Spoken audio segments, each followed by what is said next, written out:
আসসালামু আলাইকুম রহমতুল্লাহ। প্রিয় দর্শক, আজ নিয়ে এসেছি মিক্সড সবজির রেসিপি।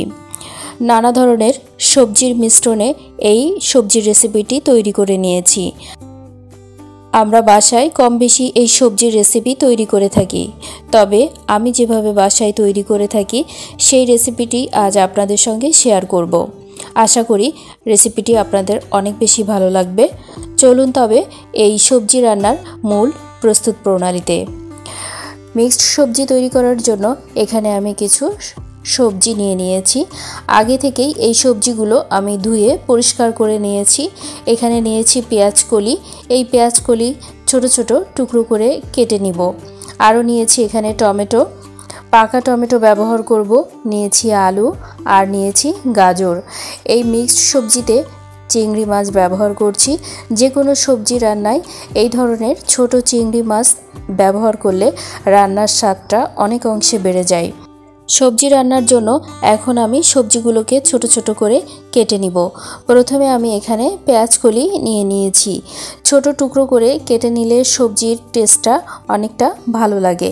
আপনারা এখানে আপনাদের পছন্দ মতো সবজিগুলো কেটে নিতে পারেন। আমি এখানে ছোট ছোট করে পেঁয়াজ কলিগুলো কেটে নিচ্ছি। সব ধরনের সবজি আমি ছোট করেই কেটে নিব। এখানে পেঁয়াজ কলি কেটে নেওয়া হয়ে গেছে, বাকিগুলো কেটে নিয়েছি। এখানে আলুগুলো ছোট ছোট করে কুচি করে নিয়েছি। আপনারা স্লাইসার দিয়ে এভাবে ছোট কুচি করে নিতে পারবেন, নতুবা হাতেও ছোট ছোট করে কেটে নিতে পারবেন। নিয়েছি গাজর কুচি। যতটা সম্ভব পাতলা করে কুচি করে নেওয়ার চেষ্টা করবেন।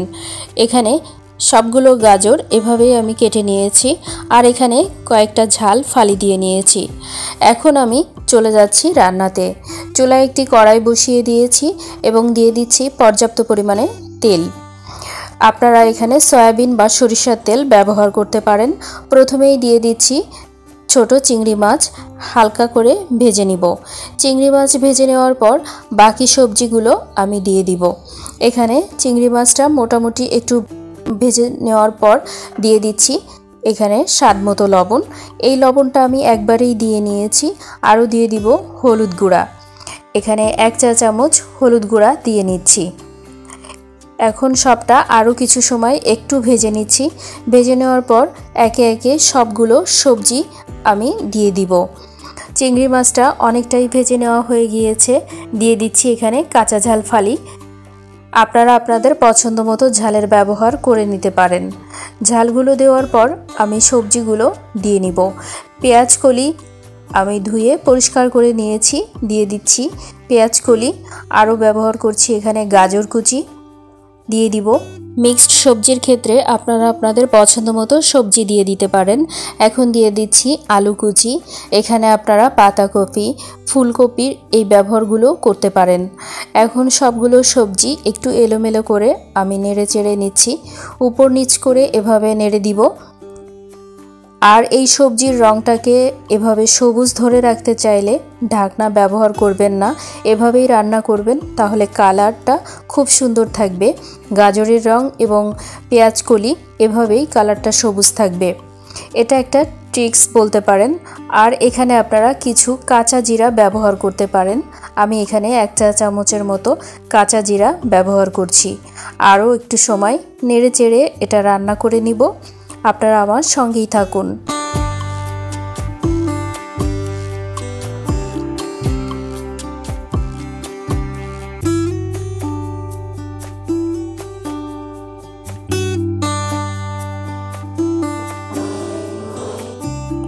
রান্নার এই পর্যায়ে যখন সবজিগুলো একটু নরম হয়ে আসবে দিয়ে দিব টমেটো কুচি। এখানে আমি ছোট করে টমেটোগুলো কুচি করে নিয়েছি। একটু মিশিয়ে দিব। চারপাশ থেকে এভাবে নেড়ে চেড়ে আমি মিশিয়ে দিচ্ছি। আরও কিছু সময় 2-3 মিনিটের মতো চুলায় রেখে নেড়ে চেড়ে আমি রান্না করে নিচ্ছি। শীতকালীন এই সবজিগুলো বেশ নরম, তাই রান্না করতে খুব বেশি সময় লাগে না। আমার সর্বোচ্চ সময় লেগেছে 9 থেকে 10 মিনিটের মতো। এখন রান্না কমপ্লিট। আমি একটু পরিবেশন করে দেখাচ্ছি। এখানে একটি সার্ভিং প্লেট নিয়ে নিয়েছি এবং দিয়ে দিচ্ছি কিছু রাইস বসিয়ে দিয়ে আমি সবজিগুলো উপর থেকে সার্ভ করে নিব। দেখুন দেখতে কত সুন্দর হয়েছে, কালারটা একই রকম আছে।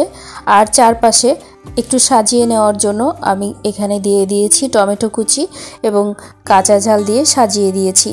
দেখতে অনেক বেশি সুন্দর হয়েছে। আপনারা এই সবজিটা রুটি পরোটার সঙ্গে খেতে পারেন অথবা রাইসের সঙ্গেও নিতে পারেন।